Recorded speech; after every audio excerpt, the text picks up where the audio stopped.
tough. They've wiped out everybody. Is that the Supreme Leader? No, not the Supreme Leader. We don't.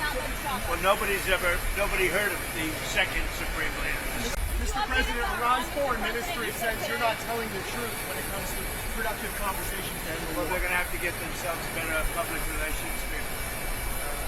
We have had very, very strong talks. We'll see where they lead. We have major points of agreement. I would say almost all points of agreement. Perhaps that hasn't been conveyed. The communication, as you know, has been blown to pieces. They're unable to talk to each other. But we've had very strong talks. Mr. Witkoff and Mr. Kushner had them. They went, I would say, perfectly. I would say that if they carry through with that, it'll end that problem, that conflict. And I think it'll end it very, very substantially. We have very much in mind our partners in the Middle East. We've had great relationships with a lot of them, as you know. A lot of them were surprisingly hit. And I was surprised to see it, and so was everyone else. But we have, they're very much in mind in the discussions. So the discussions took place yesterday. They went into yesterday evening. They want very much to make a deal. We'd like to make a deal too. We're going to get together today by probably phone, because it's very hard to find a country. It's very hard for them to get out, I guess. But we'll at some point very, very soon meet. We're doing a 5-day period. We'll see how that goes.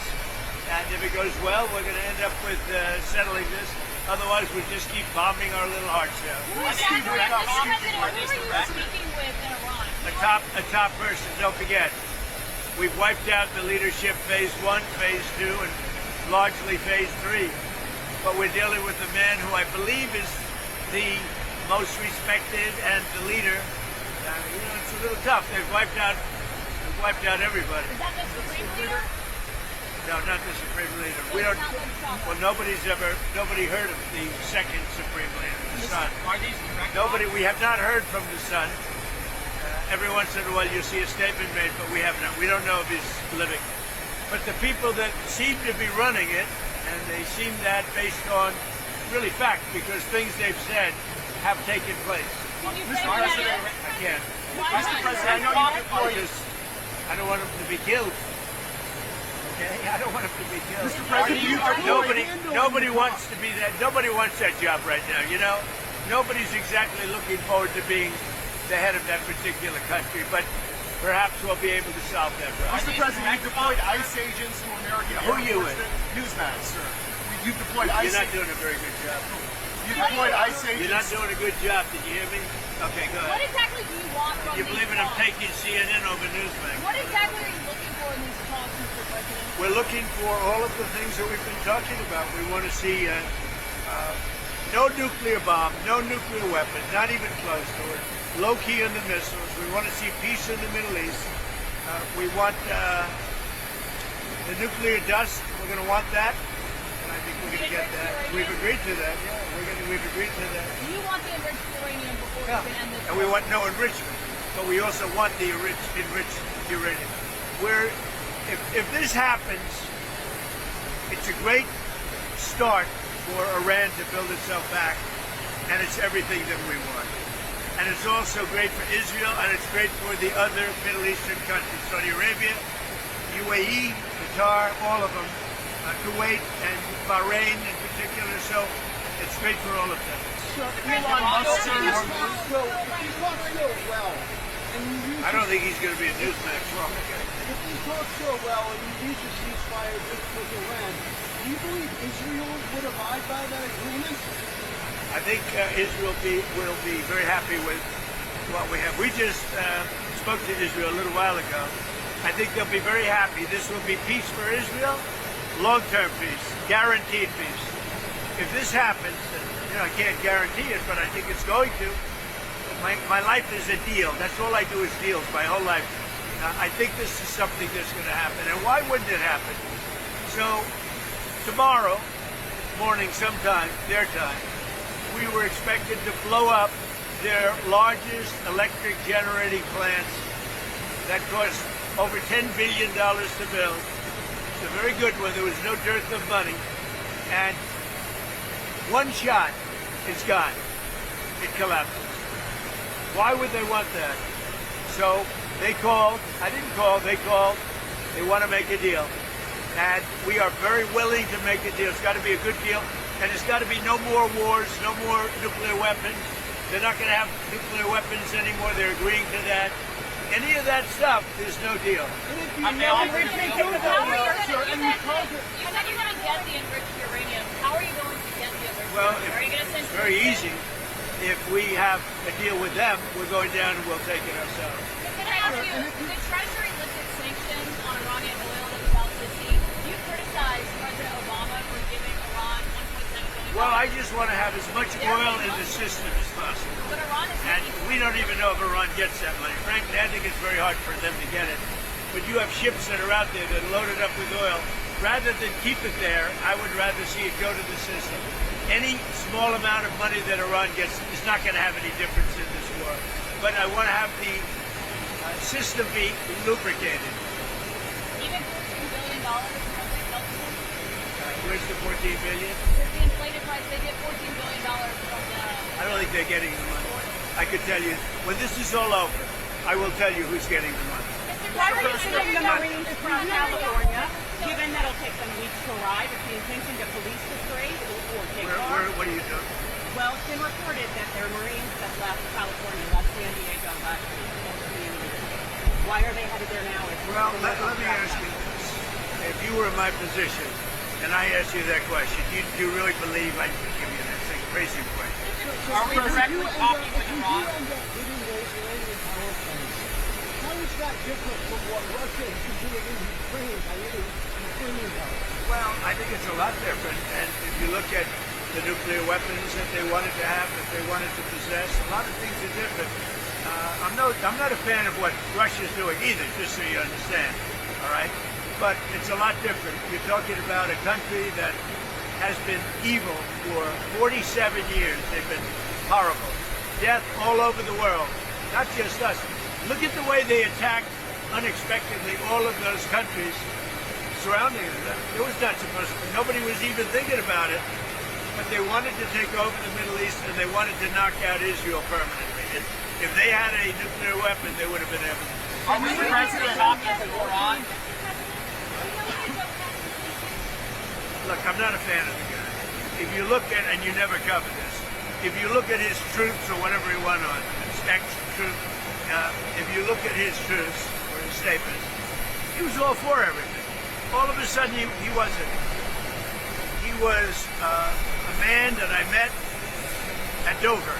He came and his wife was killed. He remarried fairly quickly. His wife was killed, and I felt badly for him. He ran for Congress, he lost.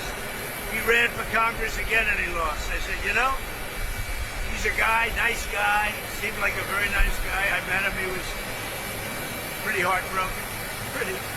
But I said, you know, it's a shame. He ran for Congress twice. Call him up, give him a job in the White House. Smart. He gave him a job in the White House, and this is what he does to me, you know? Being a nice guy doesn't pay off too much. Think of it. He loses twice in Congress. Ran not very good campaigns. Should have won. But he loses twice. How do I get him?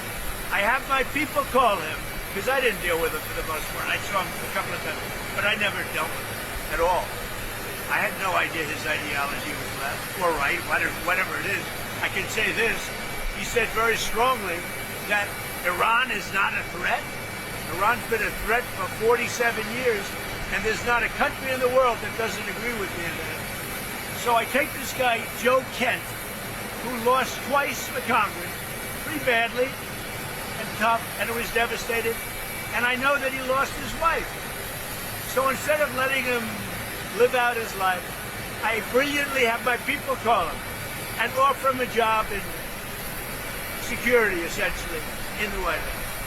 Now, what does he do? He goes out and he says that Iran is not a threat to get publicity. Now, he probably signed up with CNN or maybe signed up with your division of Newsmax. I don't know, but probably signed up with CNN or somebody. But if you look at his tweets, X's, or truths, whatever he uses. I don't know because I don't follow him. What he said, 100% he agrees with it. All of a sudden he leaves. I never knew he had a problem. Now I hear they're looking at him for leaking. That's possible. But just so you understand, just to put it to rest, he lost twice badly. He also lost his wife. He's remarried since. He lost his wife. I felt badly for him. So I told my people, reach out to him, give him a job at the White House. This is the thanks I get.